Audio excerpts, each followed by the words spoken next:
Hi, everyone. Judge Andrew Napolitano here for Judging Freedom.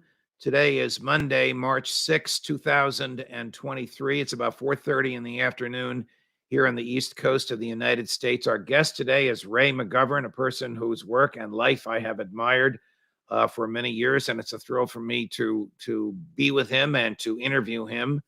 Ray spent 27 years as a CIA analyst, 4 of them from 1981 to 1985 as the principal preparer and deliverer of the president's daily briefing. That, of course, was the Ronald Reagan years, and his briefings, as I understand it, he'll explain it in a few minutes, were delivered to Reagan's senior-most people.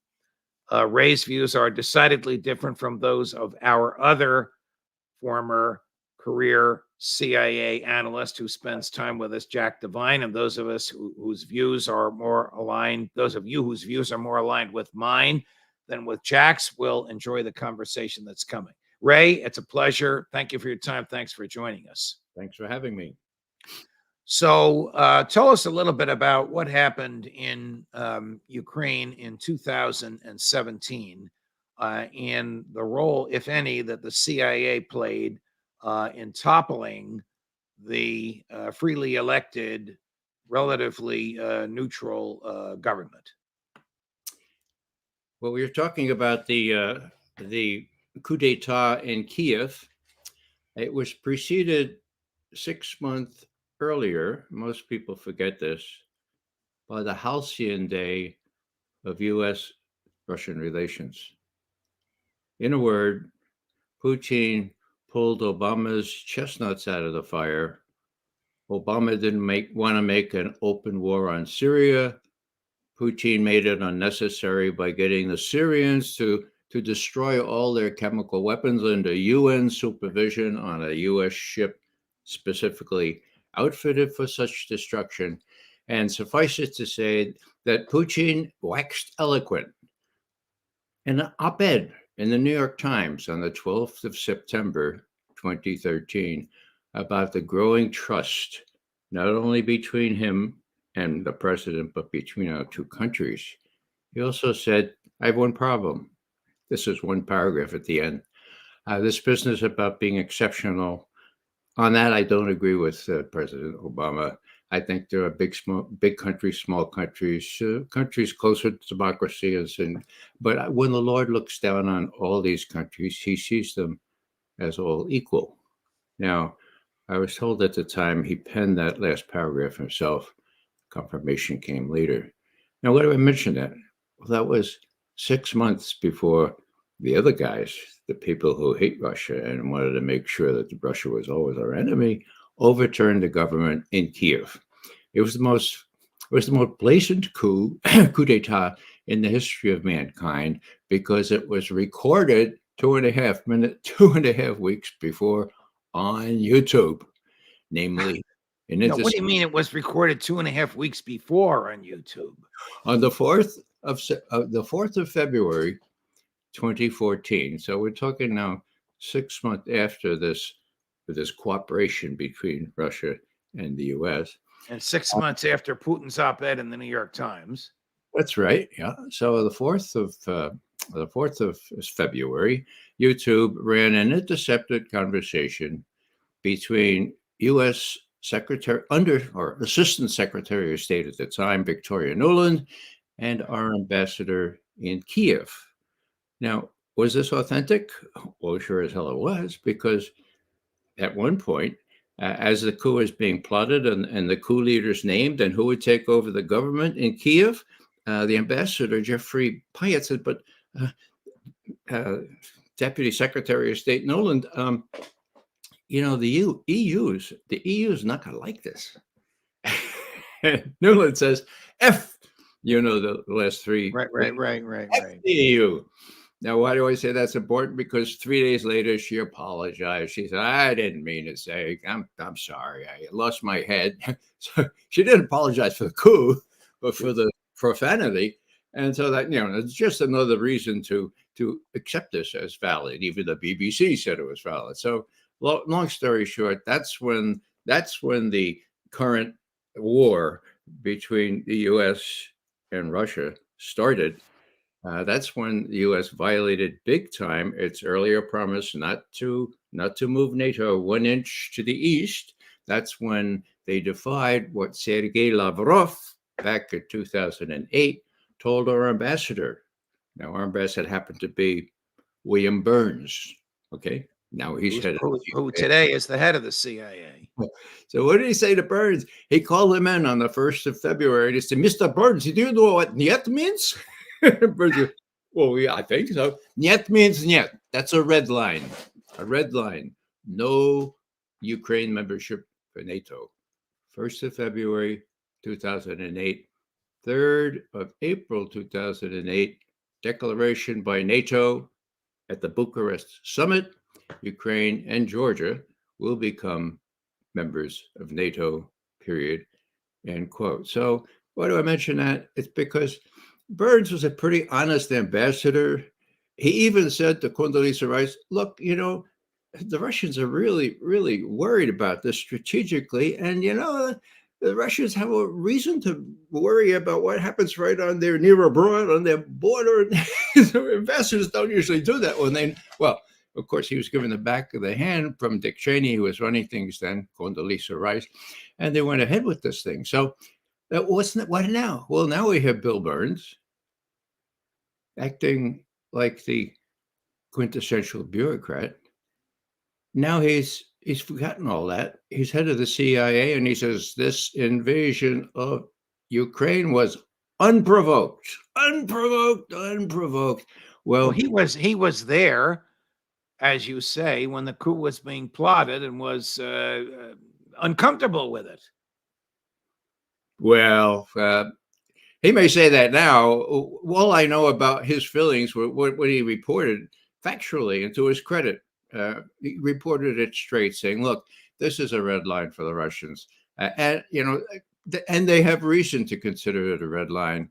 He further stated that there'd probably be a civil war, and Russia will have to ask themselves whether they would have to invade. So he called it. He called it straight. He was a good ambassador. But once you get into Washington and you're part of the team, the head of intelligence should never feel he's part of the team. He's got to tell it straight. And he shouldn't be a propagandist for the official line. And that's what Bill Burns has become when he says this was unprovoked. He knows damn well it was very provoked. Does the CIA lie? Are you kidding? Oh, hey, look, you don't have to ask McGovern about this. Look, Mike Pompeo was really, really proud of saying, well, we cheat, we lie, we have courses, and it's the American way. Huh? I mean, Pompeo went to West Point. Apparently, he got all A's or something, but he's just the latest manifestation. You can get all A's and still flunk life, okay? I mean, let me run a clip from one of your former colleagues. I understand the two of you don't know each other and never worked together. No. Jack Devine, like you, a career in the CAA. Jack is a regular on the show. I hope you'll become a regular on the show as well, since I have so much admiration for your intellectual honesty. Now, this clip we're going to run is just about 15 minutes old. I realize that this show is live. It's also streaming. People will see it at different times and in different order. But here's Jack on CIA lying just a few minutes ago, Ray. According to Mike Pompeo, you're the former director, their job is to steal secrets and lie about it. We'll talk about that. Well, let me, you put a marker down. Let me respond to that one. Go ahead. Defense. That is true outside of the U.S. and outside the U.S. judicial system. I had a professional lawyer at my elbow for the last 15 years of my career, and I wasn't unique. So you can lie in certain places, but you can't lie in others. I guess you don't want to lie under oath because there could be consequences to that when another administration comes in. But no CIA man or woman, being honest, would possibly say that they don't lie. Well, Judge, the reality is there are two CIAs. The one that President Truman set up after the war, to give him the straight scoop on things, not to be subservient to the State Department or to the Pentagon, to tell him what he said, untreated intelligence. Okay. Right. I had the privilege to work in that atmosphere. That was the analysis division. Okay. On Russia, we were able to tell it like it was. What's the other CIA, Ray? It's the operations division. They get all the money, all the attention. Now that was an accident of history, because when the operatives came back from the war, the OSS operatives, they were appropriately applauded, because it's incredible, courageous things over. But what they asked was, "Well, you want us to stay around? I mean, you got work for us?" So the balloon was up, and I said, "Well, of course, the Russians are doing all kinds of crazy things, assassinating people, overthrowing. We gotta be able to do that too." And so they worked into this National Security Act of 1947. The director of the CIA shall perform such other functions and duties as the president shall from time to time direct. Period. Wow. End quote. So if they have to lie, if they have to blow up pipelines, they'll do it. And if the president directs it, it's all supposedly Well, legal. that's a private army. That's a private gaggle of saboteurs. That's private torture chambers. That's whatever the president wants. Look at what Bush authorized. You could end up torturing people. I mean, I know that's a stretch. I know you could end up having a war of aggression against a country that couldn't defend itself, like Iraq. Let me ask you about your time with Reagan's people, and how you decided what data to share with the people closest to the president. Do you tell the president what you think he wants to hear, or you tell him what the analyzed raw data is revealing, whether it's pleasing to his ears or not? Whatever you did for 4 years, so you must have done it successfully. Well, there was a measure of success to it. This sounds corny, but we're in the business of telling the truth. Degree we could get at it. It was a really interesting time, because Mikhail Gorbachev came into the forefront, and the question was, is this guy the real deal? Look what he's doing. He's criticizing the party. He's removing people. Is he the real deal? Now, the people that I worked with, this is an accident of history that I happened to be in that specific place briefing these folks. But these people said, "Look, he's the real deal." And I looked at stuff. It looks like the real deal. My boss, Bill Casey and Bobby Gates, "No, he's just a more clever commie. He's a clever commie. Don't be taken in." And that's what they told Reagan. But George Shultz, who developed a gradual empathy with not only Mikhail Gorbachev, but a good relationship with Reagan, he and Vice President Bush, all of these people were among the people I briefed every other morning. They prevailed. And when Ronald Reagan met Mikhail Gorbachev, there was electricity there. And God, when I remember it in Reykjavik, Gorbachev said, let's get rid of all nuclear weapons. And Reagan went back to his coterie and said, he seems sincere. He talks about verification. What do you think? And they told him, but Mr. Reagan, Mr. President, you wouldn't be able to get your foolproof strategic defense initiative where we could put anti-ballistic missiles all around the country and nothing could get through. It was a sham for the word go. It was to give work to these very, very rich and very fruitful and domineering defense-related companies. It never would work, but Reagan had the realist fancy that, well, maybe it could work. So he was persuaded to say, no, Mikhail, that's too far. We want to do this anti-ballistic missile system. Now, of course, we've sunk trillions of money in that. Who ran the CIA? Who was your boss in the years when you were briefing George Shultz and George H.W. Bush every other day? Well, and if you tell me it was Bob Gates, I'm aware of the animosity between you and Gates. Well, Gates used to work for me. In the 70s, he worked for me as one of my analysts in the Soviet Foreign Policy branch. His transparent sniffing to move up was a disruptive influence in the branch. And in those days, young first line manager, I wrote it down in his fitness report, and I'm very proud I did. Anyhow, Gates was 2 levels ahead of me. I had a fellow who had unparalleled integrity right over me. His name was Chuck Peters, the vice president, and all the people, national security officials, treasured Chuck Peters beyond all the other people. Okay, and so when Gates or even Casey said, let's get rid of McGovern, Chuck Peters says, okay, you explain to Vice President Schultz, Vice President Bush, why we have to get rid of McGovern. Yeah, I'm not going to get rid of him. He's doing a good job. So I survived for 4 years. I was a Soviet specialist. They knew that, and they listened to me, and they listened to Secretary Schultz, who I have great admiration for. So it was a kind of a free-for-all there, but I was able in that position, one-on-one. Now I have to say this, that when Reagan got to Washington, he said, I want to sleep in. So we rarely got to see Reagan himself on a one-to-one briefing, but we saw my itinerary was Secretary Schultz, Secretary Weinberger, the Vice President of the United States, National Security Advisor, and then later we said the Chairman of the Joint Chiefs really should get this treatment. So Reagan said, okay. So those are the people we briefed. And of course, they met with Ronald Reagan when he woke up after he woke up 11:30 or so. So they all knew who had been briefed on what they had been briefed. And it was sort of the apex of the intelligence cycle, because then we would be told what else they need. We would go back to headquarters and say, this is what we have to report today or this week. The requirements would go out to collect this stuff.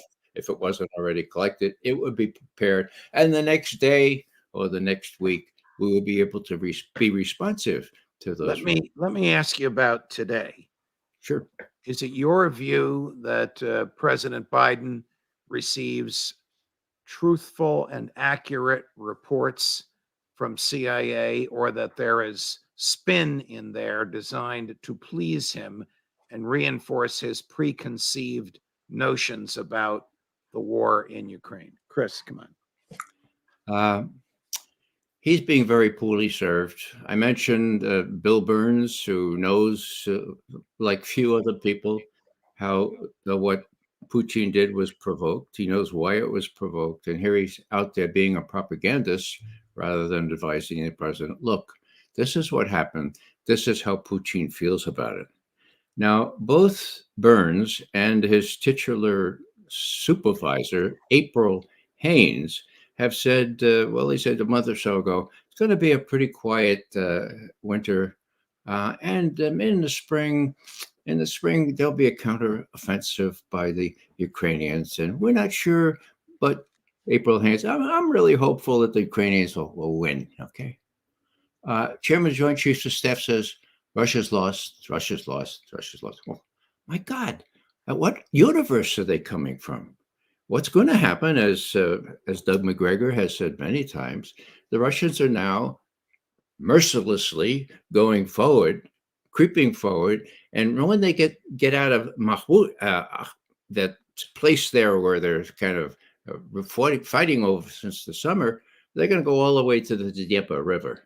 Now, that will be the time when U.S. officials have to decide what to do. Is it time to deal now? And there's a straw in the wind that Putin put out there in late October, saying, "Look, Odessa could be a яблоко раздора, which means an apple of discord." Remember your mythology? Remember the Trojan War? Okay, right. For the fairest. Right, you got it. We nicknamed one of my sisters-in-law Iris, the goddess of discord. You didn't tell her that, I hope. Wow, she's now a wonderful lady. This is when she was younger. Anyhow, this is really a broad hint. I tell you what happened. In a long Q&A after a 45-minute speech, the Q&A went on for 3 more hours. And Putin's answering all these questions. And one, I think, was a planted question, Judge. This fellow says, now, President Putin, I'm thinking of I think of traveling to Odessa, and I'm wondering, should I get a Ukrainian visa or should I get a Russian visa? So, Putin sort of straight faces it, and he says, "Well, Odessa, it's a beautiful, beautiful. It is indeed a beautiful city. No, yeah, but it could be a Yabloko Razdora, or it could be a way of working out things, getting together and watching the other side and getting together and working out serious differences." Whoa. Did you see that in any major publication? No. News to you like it's news to most people. You have to hang around and listen to what this guy says, all right? So if you had been Secretary Blinken last week in Mumbai, India, and had 10 minutes with Foreign Minister Lavrov, would you have said to him, "Hey, Sergey, let's talk"? Or would you have said, "We're going to give the Ukrainians whatever it needs for as long as it takes"? Well, Judge, that's why I'm glad I never worked for the State Department. The State Department tells lies too. They're paid to tell lies. Blinken is such a troglodyte that he may believe all this stuff that he's spouting out there. But, he is the problem. He and what's his name? Jake Sullivan. It's the Biden and Sullivan. And Mrs. Noland, who makes Lindsey Graham sound like Bernie Sanders. Sounds like a crooked law firm like Dewey, Cheatham, and Howe. Right. Anyhow, what Blinken was saying is what he thinks is the right thing for the U.S. to do, and he's got the approval of the president, kind of the nod, and it's stupid. And the worst stupidity comes when Blinken and Sullivan take on the Chinese 2 years ago, almost to the day, and say, "Look, no ball game in town. We young guys, we have this rules-based international order. You're going to have to sort of follow it, And he sounds just like the British overlords in the 19th century and 20th century, Don't these guys realize that China has 5 millennia behind them? They're used to this stuff. So that was the first key. These guys are, they're sophomores, they're elitists, and they're typically exceptional in all respects. It's precisely the kind of exceptionalism that Putin was talking about in saying, "Look, I really like this growing trust with Obama, but when he talks about the U.S. being exceptional, I have to strongly disagree." He wrote that in there. And, I don't agree with everything Putin says, but I don't think we're exceptional. We're exceptional in some ways, but I'm not very proud of many of those ways that we succeed in. Ray, one more question. Will you come back and visit us again? Of course I will. This is fun. It's a great conversation. The regular viewers of this show are ecstatic. The comments are over the top. And you and I have so many mutual friends. I'm sorry we waited this long before we got to know each other, but thank you very much. We'll have you back next week if we can. Wonderful. Thank you. Thank you so much. More as we get it, Judge Napolitano for Judging Freedom.